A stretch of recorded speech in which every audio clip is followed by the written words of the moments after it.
starting of this day, we have been talking about putting the tariffs, the price-sensitive market that we have in India. We will be having a detailed discussion about it. And for the same topic, serving as our moderator, ladies and gentlemen, we have Mr. Jaideep Ghosh, a distinguished figure and former partner at KPMG. Jaideep is a distinguished professional with a wealth of expertise, boasting over 20 years of experience as seasoned Big Four consulting partner and CXO. I would request him to please join us on the stage, Mr. Jaideep. All right.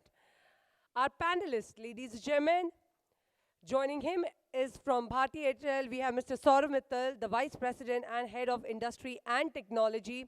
Saurabh is an accomplished ICT professional boasting an impressive 25 years of experience tenure in the telecom industry. His expertise spans over a broad spectrum of technology perspectives and encompassing both strategic planning and hands-on execution. Representing Jio, we have Mr. Salil Khanna, the National Head for Enterprise and Government Businesses. Salil is a seasoned professional with over 25 years of invaluable experience in enterprise and government businesses within India. His illustrious career also includes a significant role as National Business Head for Enterprise and Government Business at Reliance Jio, where he continues to make sustainable impact. And our next panelist, ladies and gentlemen, Mr. Himanshu Gupta, the Country Manager for Telecom, Media and Entertainment at HPE India. Himanshu is a seasoned business professional with an extensive track record of over 19 years in sales and marketing within the IT industry, demonstrating exceptional leadership. He excels in team management and exhibits outstanding interpersonal communication and organizational abilities. And at last but not really the least, we welcome Mr. Rajesh, the President of ISPAI. Rajesh is a prominent figure in the internet community, holding key positions in various esteemed organizations, serves as the President of Internet Service Provider Association India, which is known as ISPAI, underscoring his significant influence in the industry. Without further ado, let's start with the first panel discussion for the day, and I would request our moderator to please step up on the stage. Mr. Jaideep Ghosh.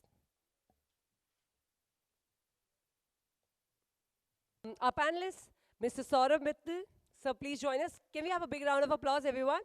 Mr. Salil Khan, National Head, Enterprise and Government Business, Jio. Mr. Himanshu Gupta, Country Manager, Telecom, Media and Entertainment, HPE India. And Mr. Rajesh, President, ISPAI.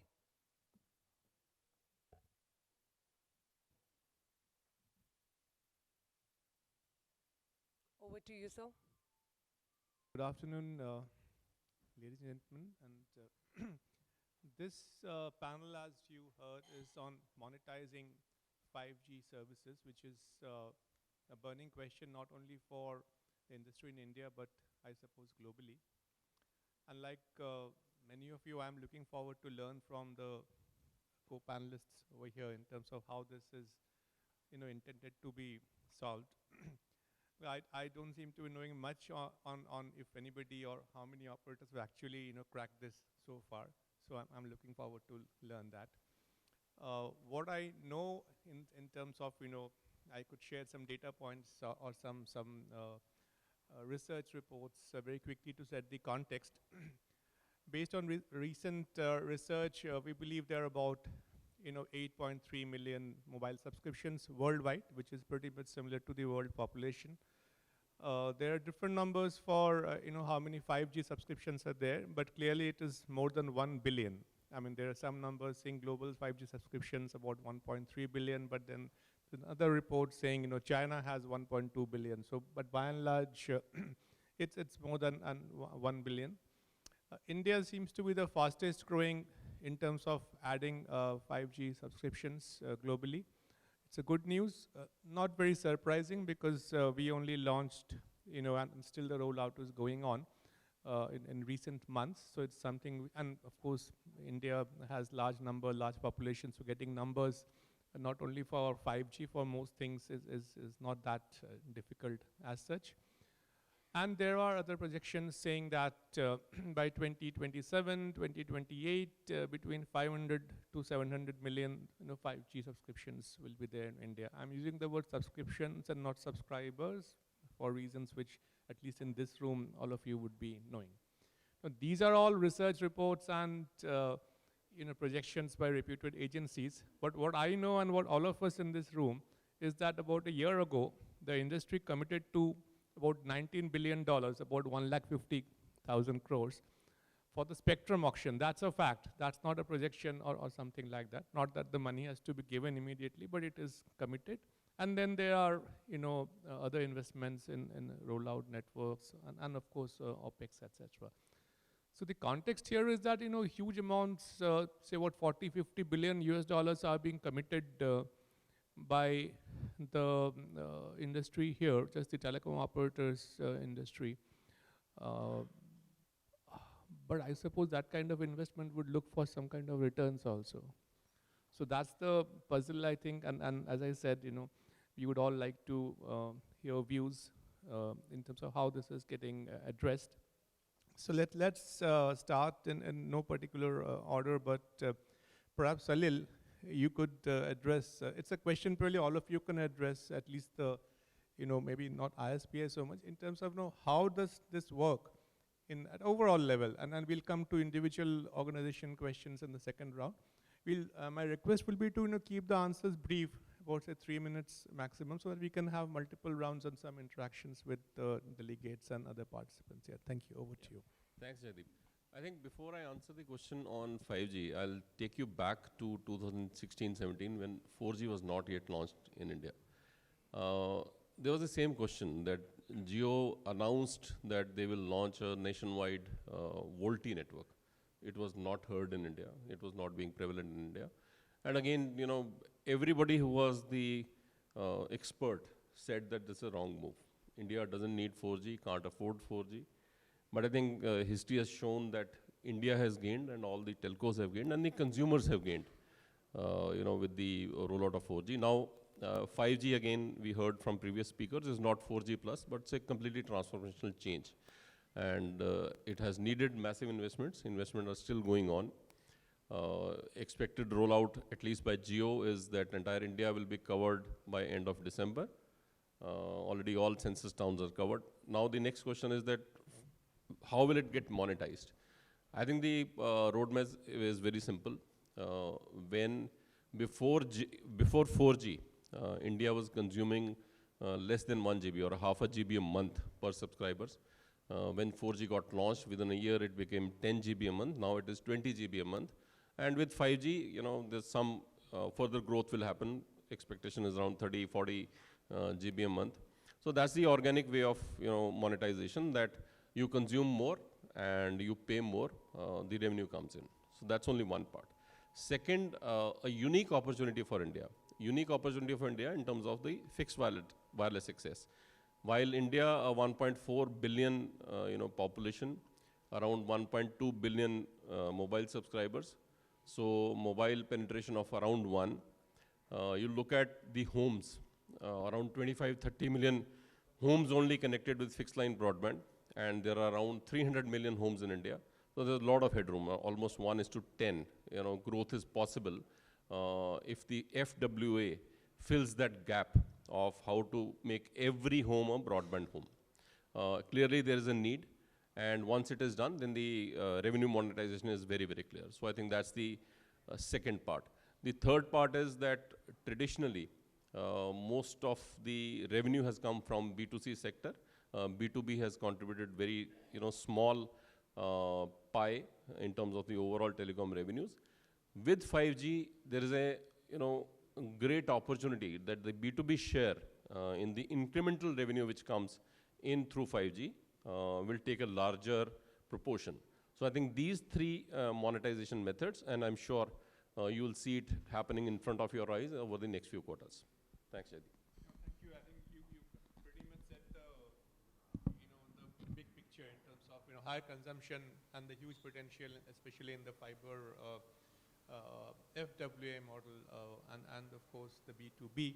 Similar question to you, Saurabh. At a broad level, where do you see the opportunities could be there for monetization, and how those could be done? We'll come back. Sure. But at a broad level, over to you.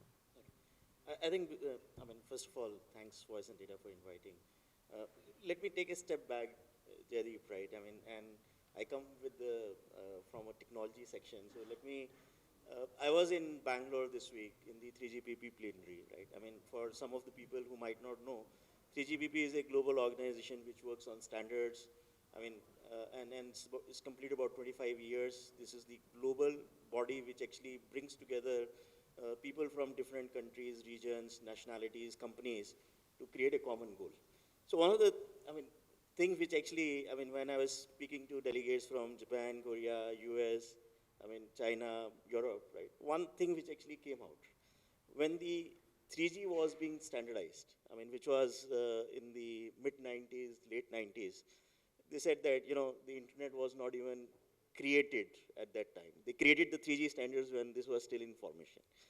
When the 4G standards were being defined, the iPhone as a smartphone was not even invented, right? When the 5G standards were being done, right, the internet 4.0 or whatever we call it now, right, that was something which was still in a conceptual stage. And I think one of the things which actually came out is this is for the first time then the networks are having more capability than the use cases are emerging. I think the key piece which we see is that, today we are able to deliver far greater capability. Shyam in the morning session spoke a lot in terms of all the holy trinity of the solution which are coming along. I think what we see is that world over, these use cases, there is not going to be a single killer app. I think that's part one. So there is going to be multitude of solutions which will emerge. FWA, I think, as Salil said, that this is the most promising scenario in the retail segment that we see. In the spectrum scarce market, right, like India, there is a great potential in terms of creating additional capacity, right? So I think that's the biggest monetization opportunity. There is recently SK Telecom Korea's white paper which actually came out, which talks about how with 5G, because you have now a 100 megahertz channel, you are able to bring down the cost per GB by about 60–70%, give and take the numbers in different markets, right? So I think on the B2C, the capacity which it actually generates and the FWA will probably, to my mind, will be the two largest opportunities which will be there. And when we look at B2B, I think it's not a single solution. There are going to be industry vertical specific solution, not led by a single partner. In our view, it will be like an ecosystem which actually everybody has to come together and solve this out, right? And then, of course, IoT and the edge computing will play a very important role as we go along in materializing the B2B monetization as such. Thank you. Thanks very much. Pretty much echoing what you said, and naturally so in terms of FWA, B2B, and the killer app. I'm quite curious. If we have some time, we'll discuss. Otherwise, offline we may. Himanshu, as an organization, of course, HP India and HP globally, has of course made some acquisitions, but you're working with the partner network, the telecom operators and others.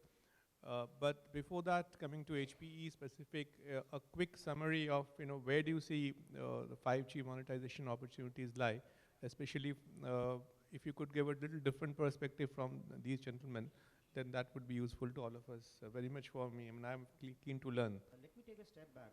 I think what has been covered just gives an overall view in terms of how does the monetization going to happen. But if you look at the way monetization has to come, it has to come to the telcos. So I would call 5G in the initial phases as evolutionary, but as it moves ahead, it will become revolutionary.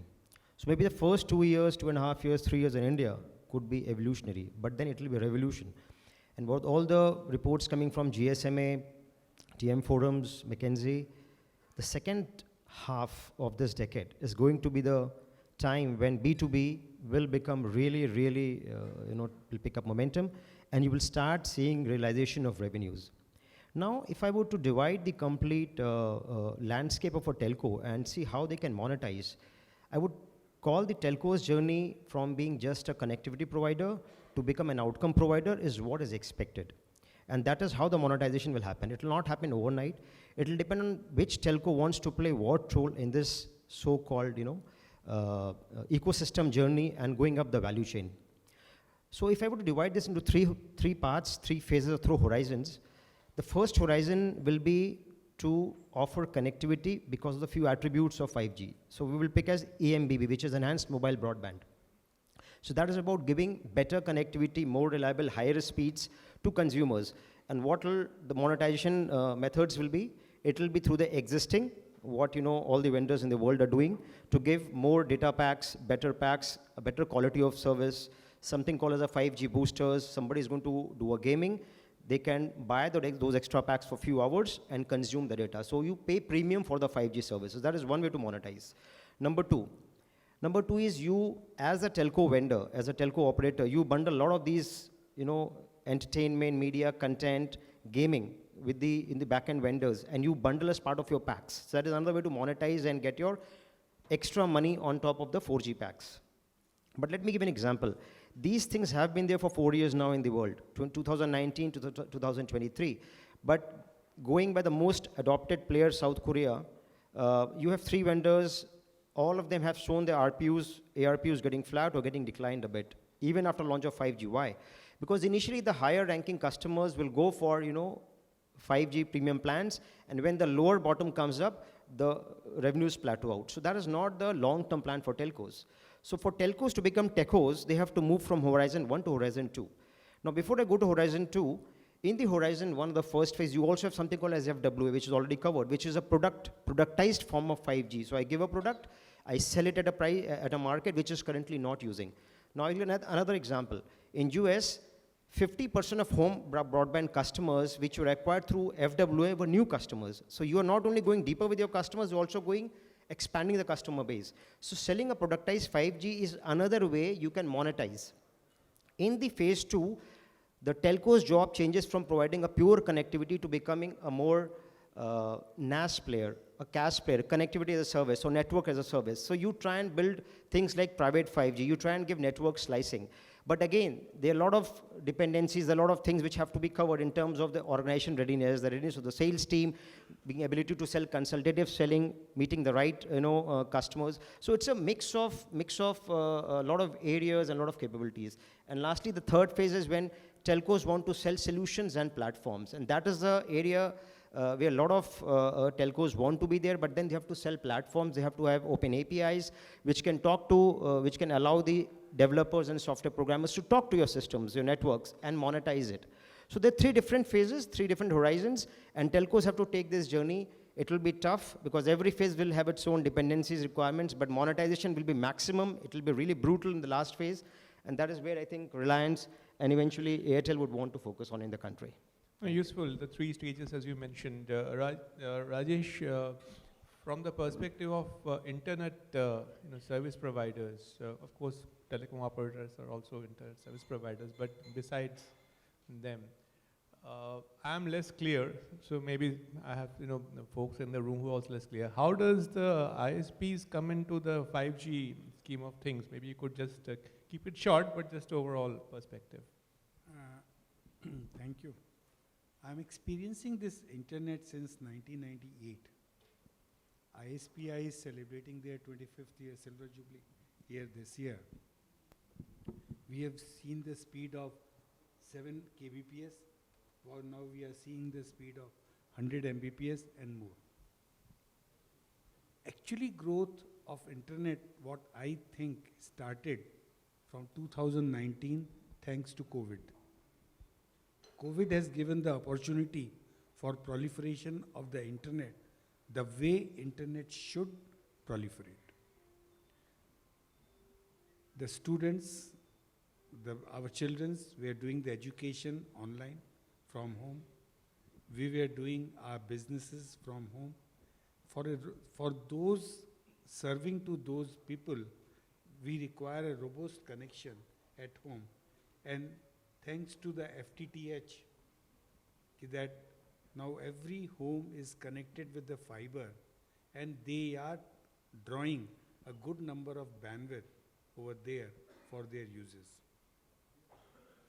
And after using this high speed of bandwidth at home, now it has become our requirement to use the same bandwidth when we are into the mobility. The 5G now satisfy over there. 5G is coming up very fast, especially in the metro city. It is working very fine, but still some pockets are there where all of the sudden 5G drops out. But that's for a very small time or phase, and that not the problem of the 5G, but the problem of the users at that particular location is very high. Like our office is in Nehru Place. If you will see, the bandwidth draw over there by any individual is very high. And almost everyone in the Nehru Place area is using the 5G phone.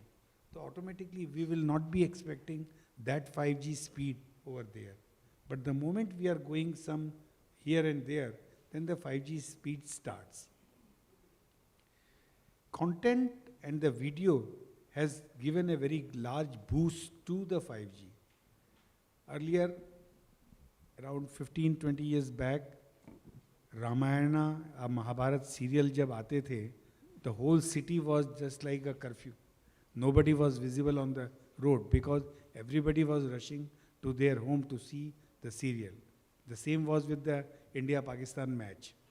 But now, last week only the India-Pakistan match was there. And everybody was seeing the match from their office, on the way, and from the road. So nobody was rushing to the home just to see the match. 5G has given a satisfaction to every user for working in a high-speed mode. Thank you so much. You've summed up very well. Let me, I'll come back to you at the end because you may have lots to share. Saurabh, killer app you mentioned. I was reading up something yesterday. Just quickly some of the reports to kind of brush up on the numbers. So I saw somewhere the largest US operators, the social media is saying our network is our killer app, and then somewhere else I read network slicing and full duplay is the killer app. I always thought the killer app will be something which is more linked to the customer side, something to do with the healthcare, education, transportation, smart city. But looks like that's where large global operators who've launched 5G 4 years ago, at least in the media, that's what they're proposing. So from an Airtel perspective, a bit, if you could share on your monetization plans, whatever is shareable.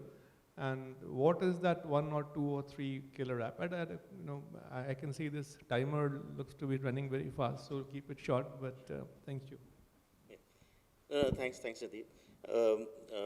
First of all, I don't think there is any killer app at the moment, right? On the B2C or the consumer segment, the killer app is capacity. Killer app is, as I think everybody talked about, is probably the FWA. That's where many of us are betting on. And even in the US operator that you mentioned, I think that's what we see them playing out very aggressively, especially on the consumer side.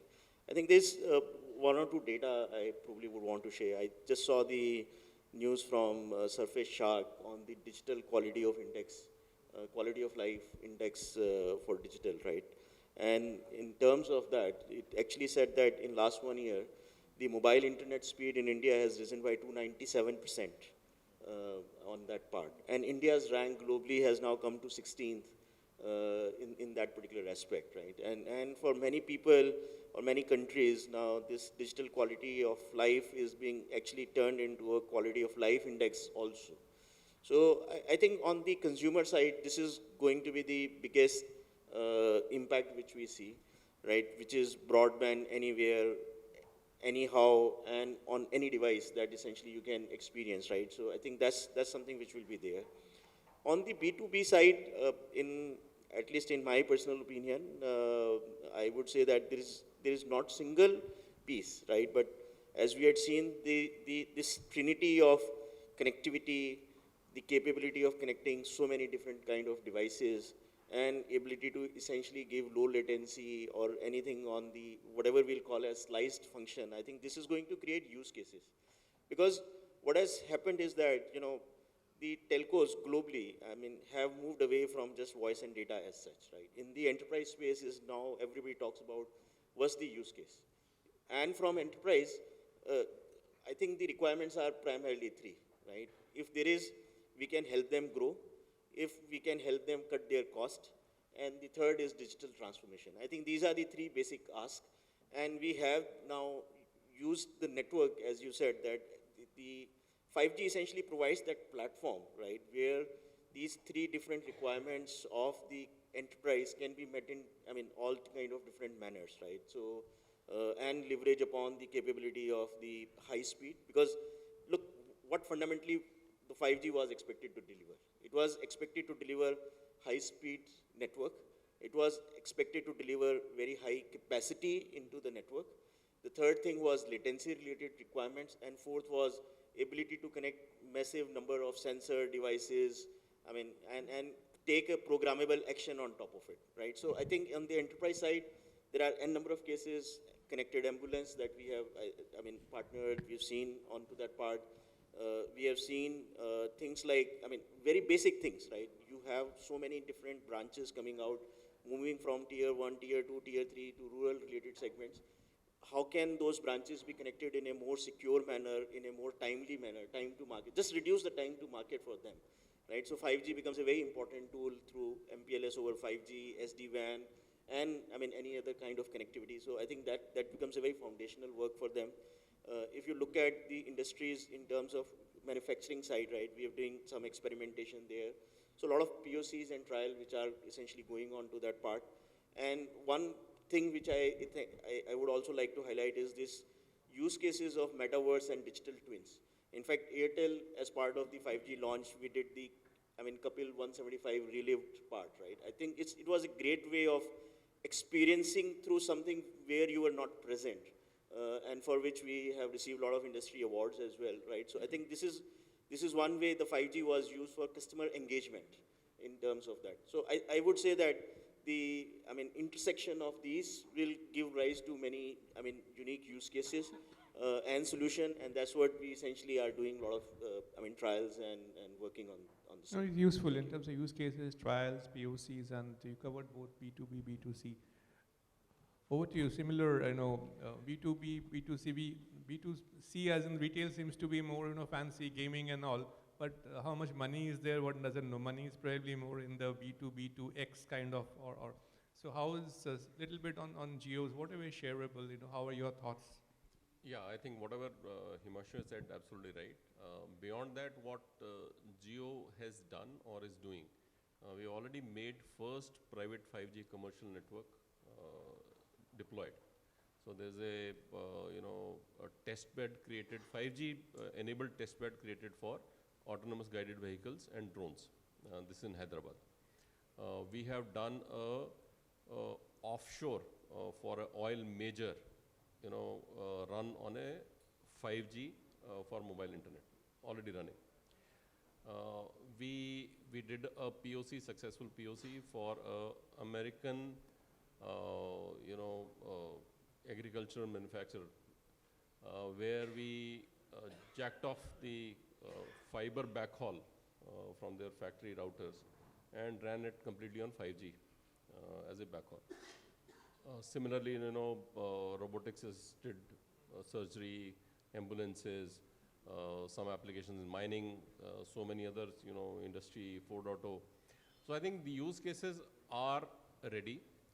They are being experimented by the customers who are kind of want to experiment with it first, and I'm sure we'll see the revenue monetization also coming in very, very soon, because the 5G ecosystem, what it delivers for the B2B segment, has never been possible before, and there is a revenue monetization at the end of it. On the B2C side, I think one of the popular saying is that 5G creates super highways, but the money is not to be extracted till the time you have destinations. So you have to create destinations. And destinations are, OTT, gaming, live streaming of IPL in multilingual format, multi-camera angles, etc., etc. So on the B2C side, till the time there are newer way of engaging the customer and giving them the exciting digital life, that's where the monetization lies. Thanks so much. You were very specific, to the extent you could be, but the summary I gather from both of you is that a lot of things are happening and there's a huge potential, and 5G is clearly not 4G plus, but monetization in the real sense, making big bucks, is something which will take a while, and it's not something the industry as such is very worried, because it's just a long haul game, and that's what I understand. From HPE's perspective, Himanshu, Salil mentioned private 5G. I believe globally there's an acquisition also made. If you may not want to speak about it, I'm not sure if it's in that period. But what are some of the work that you are doing along with the partner networks we could share? Keep it within 3 minutes because I was trying to also get one or two questions from here. Go ahead. Thanks, Jaideep. See, HP has been the telco game for long. It's been almost 30 years. And starting from the software stacks, coming to infrastructure, I think we have done innovations all across. Now, along with the organic growth, we also acquired a lot of companies to build those, so-called timely IPs and put as part of the product. So Aruba was one acquisition. Athonet, as you rightly said, in the private 5G is another acquisition. Now, if you look at the requirements in the market, data, cloud, and edge are three areas which require attention all across, whether it is customers' digitization, whether it comes to 5G. So in 5G, as you saw Shyam's presentation, deep analytics is one. So HP is put a lot of money in acquisitions to acquire skills around AI. That will become very, very relevant as we move to the 5G use cases and 5G deployments, because as you see in today's operations, AI ops is something which is the need of the hour, because as the networks become complicated, as the 5G proliferates, the ability to slice the network, to be able to create those service instances, it has to be end-to-end service management. How do you do that? How do you automate, orchestrate the network, right? So that end-to-end stuff has to be through automation. Now, we acquired a company called Opstram just to see that we are able to also give AI flavor to the operations management, make it very, very agile as well as flexible. So from HP perspective, if I look at the 5G monetization and what HP is doing, all three horizons I talked about earlier are relevant from our perspective. We provide the most effective and relevant blueprints, architectural blueprints, which are validated and pre-tested through our ecosystem partners like NEPS and software platforms like Red Hat and all, which are tested in the labs, and we bring it out to the vendors, our partners like Airtel or Jio, anybody else, and they can quickly reduce the time to market because they're all pre-tested. So infrastructure stack is something which we have been very solid being. We have our software stacks like our automation and orchestration solutions. Then we have with Athonet coming on the private 5G, along with Aruba story. So Aruba is very good in providing all the wireless solutions. So Wi-Fi 6 along with 5G will be something which will coexist. Now, if I have a solution at the edge which takes care of both, I can do a very seamless handshake and authentication and roaming between the users, say within a retail mall, which are going to use 5G as well as Wi-Fi 6.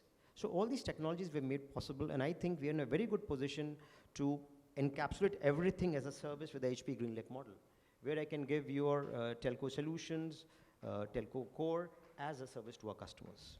So we have a complete gamut of offerings, and very happy to present to our customers whenever they want.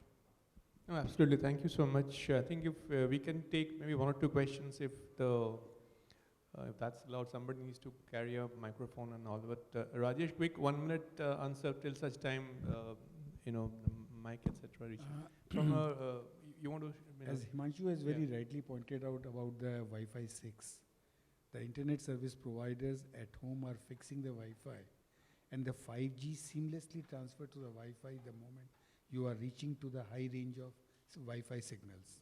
So that is a very good opportunity for the ISPs also, that they are shaking hands with the 5G and Wi-Fi, and both will go together. And the killer applications are coming, like the OTTs are there. Now all the equipments are being IP enabled. So everything is being controlled through your mobile. So automatically when you are not at home, so you will be using 5G. The moment you are reaching to your home, you are transferring to the signal of Wi-Fi. No, it's a valuable point. I just want to add to the, for maybe 10 seconds on the killer apps. I think there are super apps for sure, but when it comes to killer apps, you have all these platforms which are being developed by telcos. So for example, Rakuten developed Rakuten Symphony. We have Paragon by Singtel, right? Jio is working on developing the platform approach. So these platforms will actually make some of these killer apps available to users the way you're consuming the mobile apps today on your phones. And that's where the monetization will reach its maximum, and you will see a lot of new revenue streams being developed in the market. For a large number of companies, for a large number of companies, we've got our workforces in suburban India and tier 2, tier 3, and the hybrid work environment continues. Just getting connectivity where we pay 1,000 rupee per month to the employees to just get connectivity. So, we've got Airtel, Jio, and Rajesh from ISPAI. Give us an estimate of, over the next 12 months, the fixed wireless access opportunity in India, because we don't have that good connectivity which 5G would enable now. What kind of numbers are the three of you looking at over the next 12 months of FWA? I think this was addressed in our last AGM, where our chairman gave a statement that from a 25 million current broadband homes, out of which Jio powers around 10 million, we see a potential to go up to 200 million. And so you can say 100 million in the immediate, maybe next 12, 18, 24 months, and then ultimately going to 200 million. Because there are 300 million homes in India, out of which 200 million homes have TVs. So if you have a TV at home, then definitely a broadband at home helps, plus the work from home applications, plus the social media and the other users. So the headroom is clearly available and it is quantified. And I'm sure whatever location are you talking about, post 19th of this month, when we launch our fixed wireless access, gradually you'll see that everything that you want is coming up in the phase 1 itself. Yeah, I think I'll actually use the quote which Sham said in the morning, right? The greatest burden is the burden of potential. I think we must not be too much harsh on the Indian telcos. I think I'll give you a little bit of stats so that you essentially see how we stand in terms of the global numbers. Open Signal essentially published the report in June in terms of what's the time on technology which is spent, if you have a 5G phone, right? So India is amongst the top global 5 markets in spite of just launching in, this is about 10 months from the launch. The highest number, for example, is in Korea, which claims to have almost 100% penetration, right? But their time on technology for a 5G capable handset is about 43%. India is now at 29%.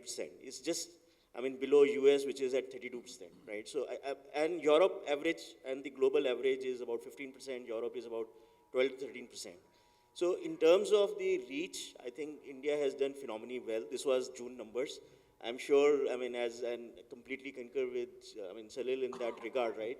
Our rollout is amongst the fastest, and I think as the Honorable Prime Minister vision of Atmanirbhar Bharat, or all these pieces, there is the digital connected India is going to be a reality, right? And I think in terms of rural reach out, we would say that we have done phenomenally well, right? So I understand there are challenges. India is a very, very large, diverse country, but we are doing all that is possible in short span of time. Thank you. And thank you very much. I think with this, we come to the conclusion of this panel. Thank you, ladies and gentlemen, for hearing all of us. Over to you.